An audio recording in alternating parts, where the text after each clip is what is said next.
আমরা ভারতকে আমরা বলছি আপনারা সতর্ক হন।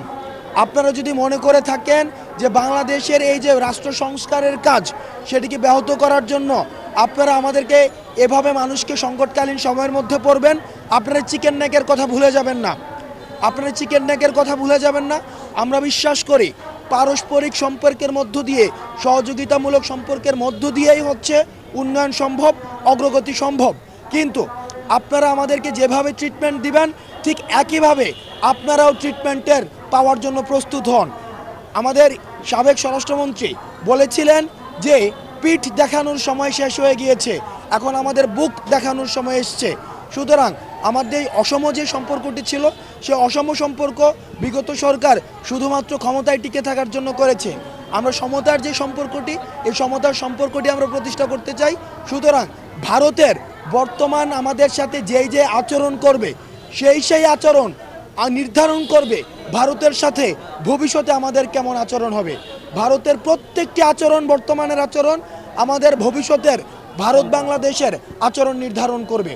সেই জায়গা থেকে আমরা ভারতকে বলতে চাই আপনারা সহযোগিতামূলক সম্পর্ক রাখুন, প্রতিবেশী সুলভ সম্পর্ক রাখুন, এবং আপনারা যদি আমাদেরকে এভাবে সংকটকালীন সময়ের মধ্যে আপনারা ইচ্ছাকৃতভাবে ঠেলে ফেলে দেন সেটির প্রতি উত্তর বা সেটির যেই পাল্টা ব্যবস্থা সেটিও কিন্তু বাংলাদেশ গ্রহণ করবে।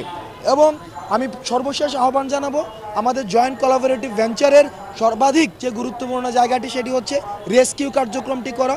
কারণ ফেনীতে যে বন্যা পরিস্থিতির সৃষ্টি হয়েছে সেটি আমাদের পূর্ব অভিজ্ঞতা নেই, আমাদের যারা তিন বাহিনীরও রয়েছে যারা তাদেরও পূর্ব অভিজ্ঞতা নেই। সেই জায়গা থেকে আমাদের সবারই প্রয়োজন বর্তমানে রেস্কিউ কার্যক্রম করা। ফেনী জেলা প্রশাসক, নোয়াখালী জেলা প্রশাসক কাছে আমাদের আহ্বান থাকবে আপনারা যেই জায়গাগুলোকে আপনারা আশ্রয়স্থল হিসেবে ঘোষণা করেছেন সেটিকে আপনারা মাইকে ঘোষণা করে দিন, যাতে করে যারা শহরমুখী হয়েছে শহরমুখী হয়ে গিয়েই যেন তারা ওই আশ্রয়স্থলগুলোতে উঠতে পারে। প্রথমত হচ্ছে আমরা সরকারি পর্যায়ে আমরা কথা বলেছি, আমরা প্রাইভেট পর্যায়েও কথা বলেছি।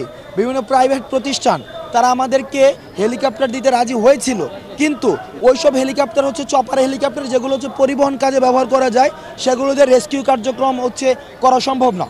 দুই নম্বর বিষয়টি সেটা হচ্ছে বিমান বাহিনীর তত্ত্বাবধানে যে হেলিকপ্টারগুলো রয়েছে, বৈরী আবহাওয়া এবং প্রতিকূল যে পরিবেশটি রয়েছে এবং তাদের পর্যাপ্ত যে লুকোবল হঠাৎ করে সেগুলোর হচ্ছে আবার পুনর্বিন্যাসের মধ্য দিয়ে এবং অনুকূল আবহাওয়া যখন আসবে তখনই হচ্ছে তারা আবার রেস্কিউ কার্যক্রমটি আবারও হচ্ছে আমরা যেটাকে আবার শুরু করতে পারবো।